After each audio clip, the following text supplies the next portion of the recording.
Today, we're making tuna noodle casserole, a classic American comfort dish built mostly from shelf-stable ingredients, and we'll explore how to get the best out of each one. We start with the tuna.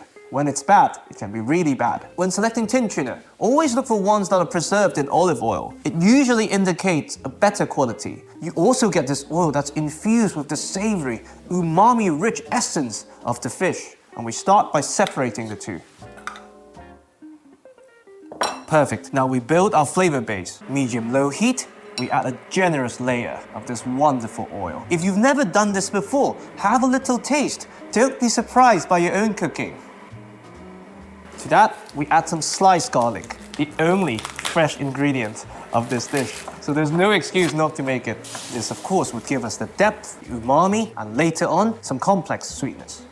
To that, optional, we add a few salted anchovy fillets. This will form a very strong umami backbone. From experience, I like to go for 1 fillet per 70 grams of dry pasta. This way we maximize the umami without risking over-salting the dish. And you don't need to puree this with a knife. With gentle heat, they'll slowly break down into a paste. So give them a bit of time.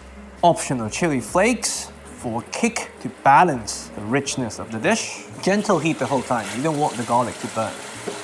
Once the garlic is starting to become fragrant and the anchovy fillets have turned into this beautiful paste, we add 1/3 of our tin tuna to layer flavors and texture and to start building depth. Once again, because it's already cooked, taste the tuna to know how much salt you're dealing with. And we really break them apart for them to almost disintegrate into our sauce. Look at that. Once there's not much steam coming out, dry pasta directly into the pan for this extremely flavorsome oil to start coating the surface starch of the pasta, preventing them from clumping later on, and for the flavors to really mix together. And you can use any short dry pasta for this recipe. Once everything is beautifully coated, we start adding our boiling water, bit by bit.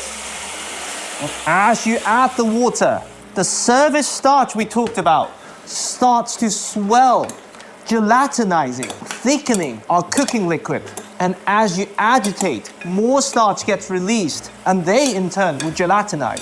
By the time this finishes cooking, you'll end up with a very thick sauce. No need for a roux, no need for Campbell soup. Bit by bit, treat it as you would a risotto. This way, we have no starch left behind.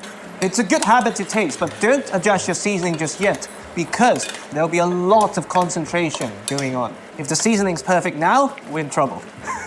And just like the risotto, you can afford to walk away for the first 5-6 minutes, but for the second half of cooking, you have to mother it. Once the pasta is fully cooked, but still maintains its texture, you don't want al dente for a casserole dish, and your sauce is really coating the back of your spoon. We start to reduce our beautiful liquid down to a generous layer at the bottom of the pan, about 1 centimeter, depending on your pan size. Factoring in, this will go into the oven later. Stove off, and we add the rest of our tuna.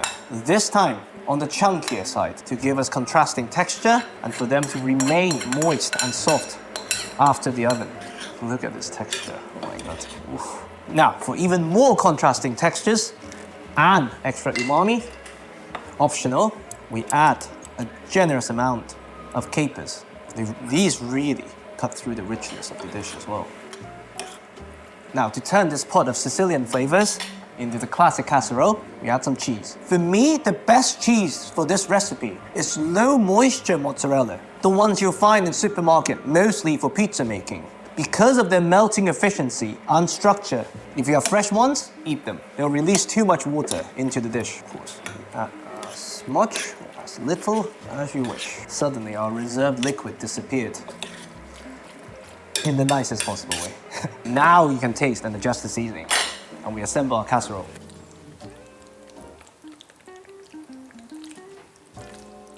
Now for the crust, and to really take this to the next level, we have some panko. You can use breadcrumb. To that, we add a very generous drizzle of our umami-rich fish essence, olive oil.